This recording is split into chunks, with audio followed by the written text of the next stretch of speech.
All right, guys. So it happened again. Or, I don't know, didn't happen again, almost happened again. There was another would be Trump assassin just yesterday. So, if you guys remember, the last time that this happened was, I think, just over 2 months ago with Thomas Matthew Crooks, who took a couple of shots at Trump during one of his Pennsylvania rallies. Now, at the time, it was pretty difficult to figure out what exactly the politics were of the shooter. From what we knew from like classmate testimony and him being a registered Republican, it definitely seemed like the first shooter was more on the right wing of the spectrum. This guy's politics are somehow even more confusing.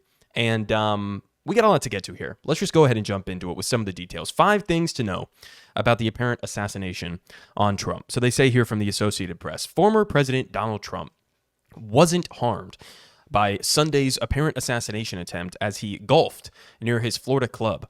The second attack on his life is likely to further unsettle an election cycle already marked by upheaval. They say the man suspected in the incident, his name is Ryan Wesley Routh, camped outside the golf courses in West Palm Beach with food and a rifle for nearly 12 hours. 12 hours he was camped outside in this location with what was apparently an AK 47 or some variation of that with the serial number scratched off of it. And he was camped out there for 12 hours, right? They say he is accused of lying in wait for the former president before a Secret Service agent opened fire, thwarting a potential attack. They say Ruth, 58, faces charges of possessing a firearm despite a prior felony conviction, more on that here in a second, for possessing a firearm with an obliterated serial number. He is not alleged to have fired any shots, though additional and possibly more serious charges are possible. So it looks like he was camped out there for about 12 hours. He had his AK 47 with a scratched off serial number. He was waiting for Trump, who he somehow knew was going to be on the golf course at roughly that time. He was waiting for him to show up. Now, it looks like he was, I guess, spotted by a Secret Service agent who was going forward on the course ahead of Trump to scout for this kind of a thing. And that Secret Service agent saw the barrel of the rifle poking out from like a bush and then took some shots in his direction. Now, it doesn't look like Ruth, the shooter or the would-be shooter, actually got any shots off, and he sort of just like dropped his gun and tried to flee. Now, from what we've heard from local authorities, somebody happened to be nearby when he was running away, saw him running from out the bushes, saw him get into, I think it was a black Nissan or whatever car, and took a picture of his license plate. And so that's how they were able to track him down, where he was then, caught by police on the highway. He was going up Interstate 95, right?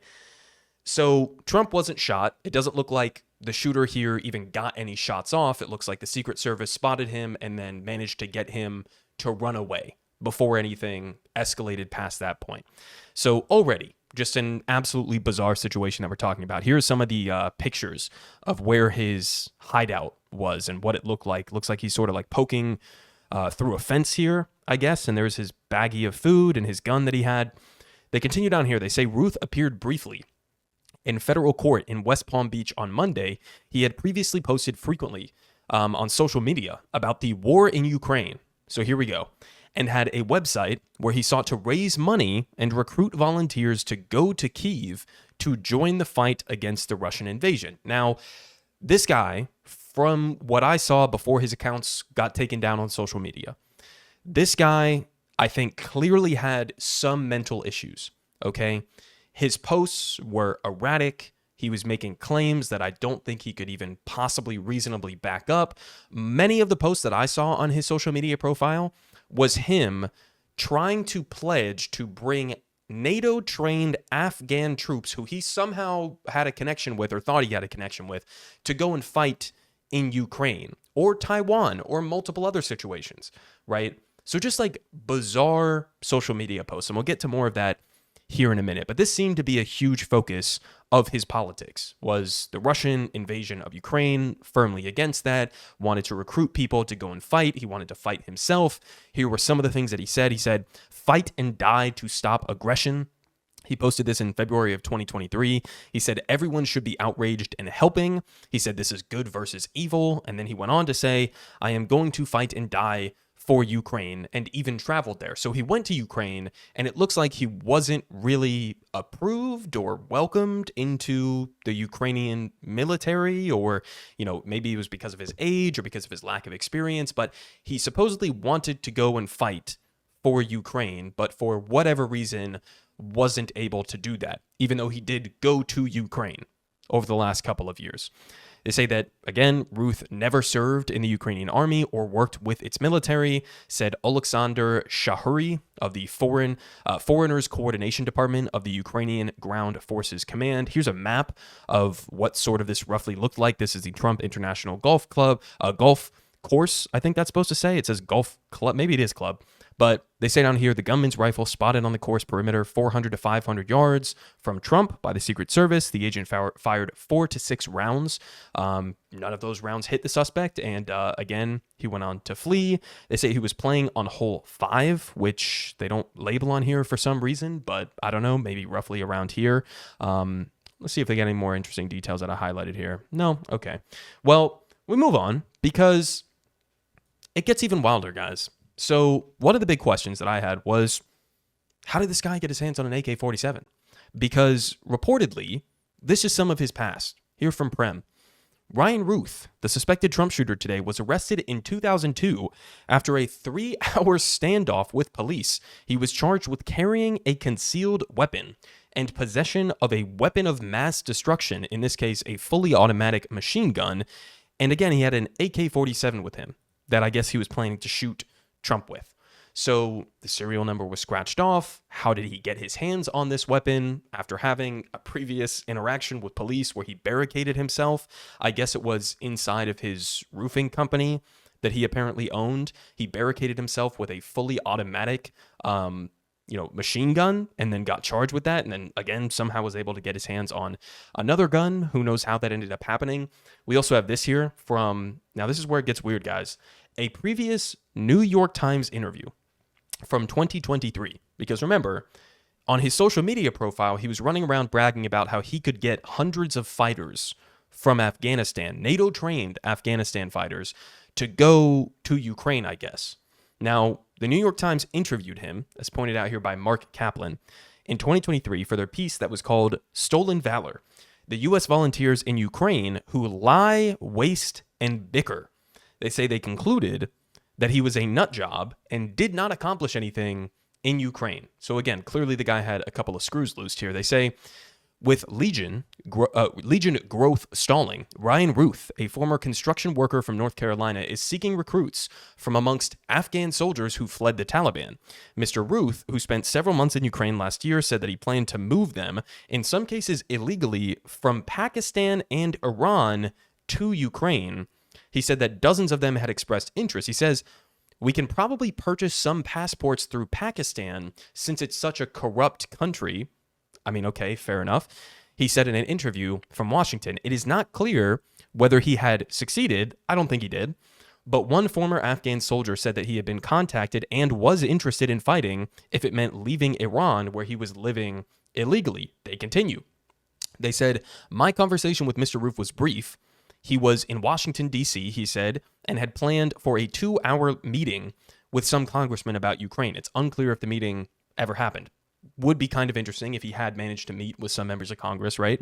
They say by the time I got off the phone with Mr. Routh, some minutes later, it was clear that he was in way over his head. He talked about buying off corrupt officials, forging passports, and doing whatever it takes to get his Afghan cadre to Ukraine, but he had no real way to accomplish his goals. At one point, he mentioned arranging a U.S. military transport plane from Iraq to Poland with Afghan refugees willing to fight. I shook my head. It sounded ridiculous, and indeed it was, but the tone in Mr. Routh's voice said otherwise. He was going to back Ukraine's war effort no matter what. Like many of the volunteers I interviewed, he fell off the map again until Sunday. So, yeah, we move on. There's more, guys. So, in case you're trying to put him into a specific box, right, he was an evil, lefty, Democrat, Biden supporter who hated Trump because of whatever XYZ reason. His political background is all over the fucking place. Incoherent, right? So here from Prem again, Ryan Routh voted for Trump. I think it was back in 2016. He donated to Tulsi Gabbard, who was previously a Democrat, now is a Trump supporter, as well as Andrew Yang, Tom Steyer, Beto O'Rourke, and Elizabeth Warren, and then has tweets like this, yearning for a Nikki Haley Vivek Ramaswamy ticket, which is to say that it's a bit hard to put him in a convenient little political box. So I would try to make sense of this, but it just is probably not possible. It's probably not possible.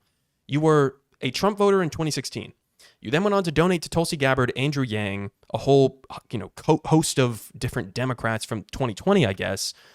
But then you're also asking for a Nikki Haley Vivek Ramaswamy ticket. Now, the Nikki Haley thing makes sense to me if your main, ideological thing is the Russian invasion of Ukraine, because Nikki Haley is pretty hawkish, right? But as far as I remember, Vivek was a pretty big Ukraine skeptic and wasn't necessarily fully in support of giving Ukraine a bunch of weapons to continue defending against the Russian invasion. So that part doesn't even really seem to align with what was his main ideological project, right? So that's, bizarre in and of itself. But again, maybe I'm just trying to make sense of something that doesn't even remotely approach making sense.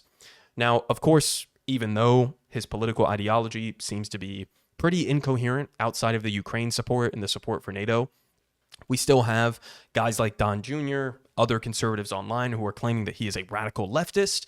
Here's what he posted yesterday, I believe. He said, what's getting really old? Having to have conversations with my 5 young children about radical leftists trying to kill their grandfather. No person should ever have to do this in America or anywhere else, and yet I had to have that conversation 5 times again yesterday. 5 times. Do you have a separate conversation with each of his kids? I don't know. But listen, this is the same guy who posted this, if you guys remember, when Nancy Pelosi's husband, Paul Pelosi, was attacked by a man. He said, got my Paul Pelosi costume ready, and it's underwear and a hammer. So, I don't know, spare me with the pleading for empathy in this kind of a situation, I guess. Not that I'm a big Pelosi fan, obviously not a Trump fan, but come on, dude, really? Also, again, the radical lefty thing, he's not a radical leftist. There's no indication that he was.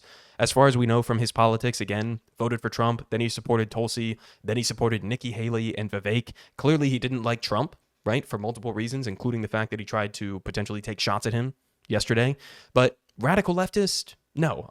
As far as we know, he wasn't even really a big fan of Kamala and Biden. I think I saw some things floating around that maybe he had flipped to being more of a supporter of theirs, but definitely not a radical leftist. And the first guy who also took shots at Trump, again, was not a leftist at all. He was a registered Republican. His classmates referred to him as definitely right-wing. If anything, he was closer to being like a right-wing groyper than he was to anything approaching a left-winger. So both of these examples, it seems like, have nothing whatsoever to do with the left or even with Democrats, right? So a pretty bizarre claim there. We also had Elon Musk deciding to, chime in here. Now, he later went on to claim that this was a joke and people just didn't get the joke because he's, I guess, so funny in person, and maybe that doesn't translate onto his Twitter account. But the question here from Doge Designer was, why do they want to kill Donald Trump? And he said, and no one is even trying to assassinate Biden and Kamala? And he does this face that he posts in probably 50 to 60% of his tweets, the I'm thinking face. So he says, no one is even trying to assassinate Biden and Kamala. So where's the joke here? I'm not trying to take this overly serious to say Elon Musk is about to assassinate them. No, fair enough. But what is the joke? The joke is that Trump has had now multiple potential assassination attempts and people haven't tried to assassinate Kamala. I don't know. You guys help me out with this one. I don't even really get what he's trying to say here, other than to say, maybe it's kind of a shame, right? Or maybe it's a little bit suspicious. Maybe Kamala and Biden have something to do with these assassinations against Donald Trump. I don't know. You guys tell me what he's trying to say there. So, yeah. Anyways, that's what we know so far. We're still pretty light on the details. Apparently, this guy is being brought into court right now, today. So it is kind of interesting that he was managed to be, they managed to bring him in alive. The previous Trump assassinator, was killed on the spot by the Secret Service, by a sniper. So this guy's alive. So maybe we'll get to hear a little bit more about why he did what he did. Is he just mentally completely gone? Did he have some sort of a real ideological commitment to Ukraine, and he thought Trump was going to sell out the Ukrainians and would stop the funding of their defense efforts? Or I don't know. We'll have to see. Wait for more details. And yeah, let me know what you guys think about this. Politic guy has the best politic. Believe me, no one does it like him.